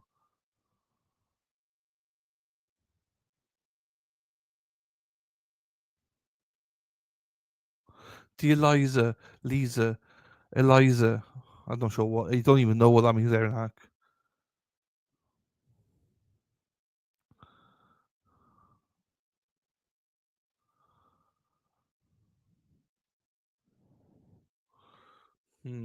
Anyway. Oh.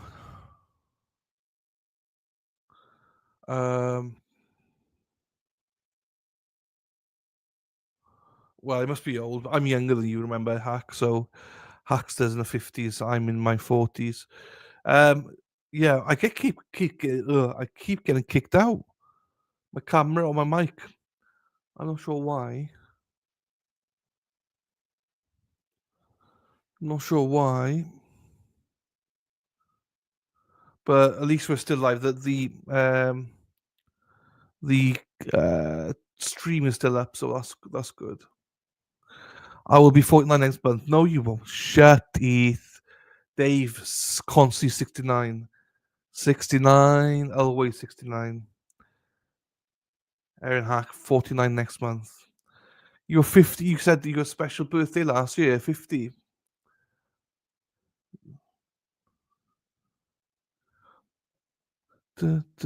Sesame Street. I've got this evening. I have a quiche, ham, and a little bit of cheese quiche tonight. That's my dinner tonight, and tomorrow's dinner probably.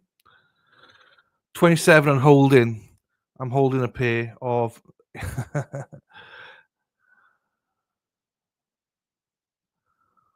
It's always special.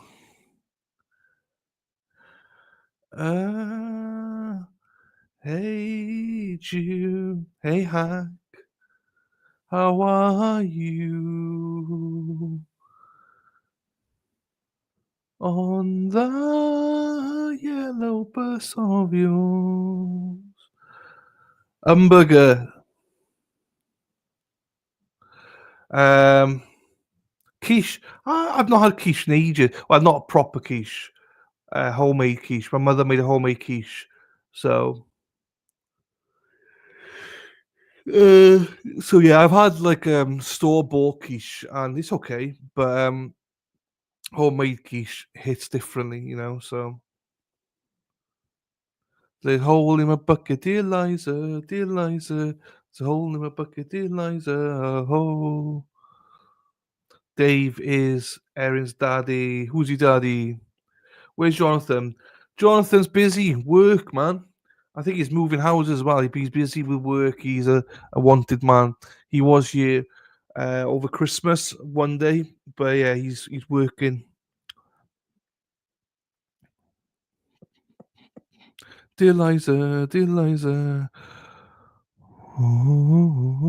He is good though. Yeah, he's good. It's just during the day. He's got a new business now, so he's just flat out during the day, so he can't do much.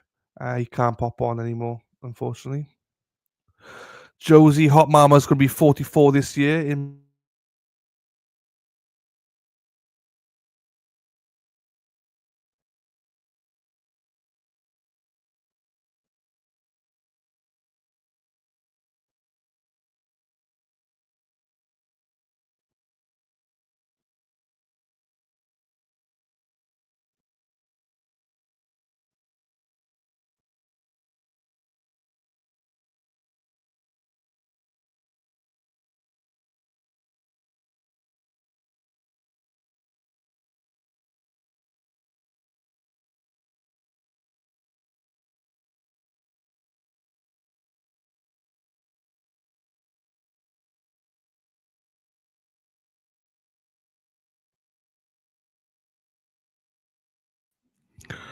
I want an integrated camera now. My side view. This is.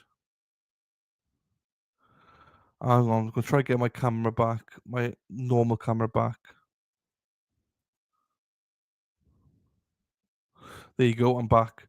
Third time today. I was just reading Josie's Hot Mama. Nate is younger. There you go. There you go. Erin married. Yeah, well, Erin was 18, wasn't he, when you met your husband? You didn't have a choice.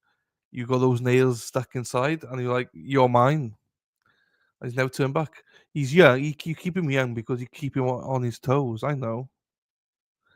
Guess who's back, back, back, back again, again, again.